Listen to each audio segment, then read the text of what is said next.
can look back now. She can look back and see how her moral and political compass was beginning to calibrate.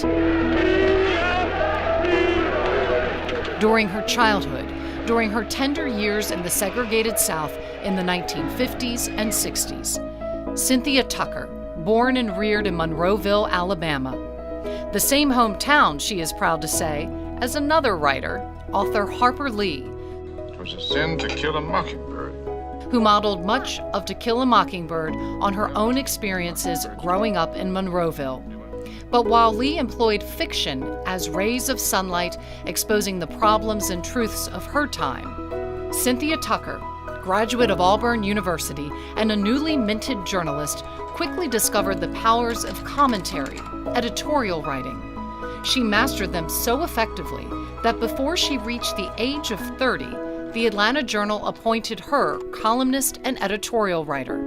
And in 1992, before she was 40, the Atlanta Constitution promoted Cynthia Tucker to editorial page editor, a trailblazer of gender and race. She had quite a historic role.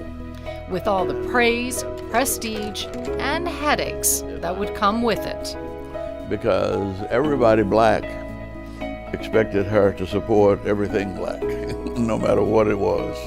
But Tucker took Andrew Young to task in one of her columns for a controversial comment he once made. And Tucker's columns and editorials criticized Martin Luther King's children repeatedly for the way they were managing or mismanaging the King Center and King's legacy.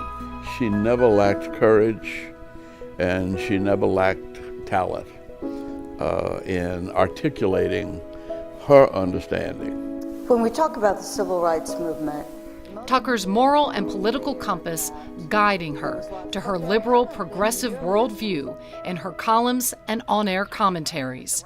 This is not the right time for Chris Christie because he realizes there's still a crazy tax that a Republican nominee has to pay at this point. It's absolutely true. You have to cozy up to the birthers. A lightning rod for critics, especially conservative ones, especially this one, who once ruled that roost on the right. One of the most intellectually dishonest journalists in the country is Cynthia Tucker. It's the kind of attack Tucker's predecessors at the Constitution, including anti-segregationist Ralph McGill, endured as well from their critics, daily.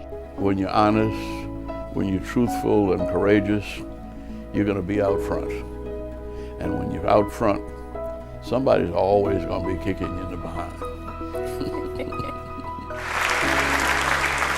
It was in 2007 when Cynthia Tucker's moral and political compass guiding her to this moment of enduring praise and recognition, winning the Pulitzer Prize for commentary. As the jury declared, for her courageous, clear-headed columns that evince a strong sense of morality and persuasive knowledge of the community.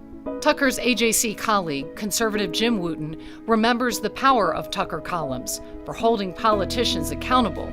One candidate in particular who had just been interviewed by Tucker about his fitness for office.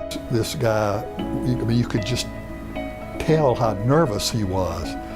And so suddenly I thought, this guy's going to throw up in here.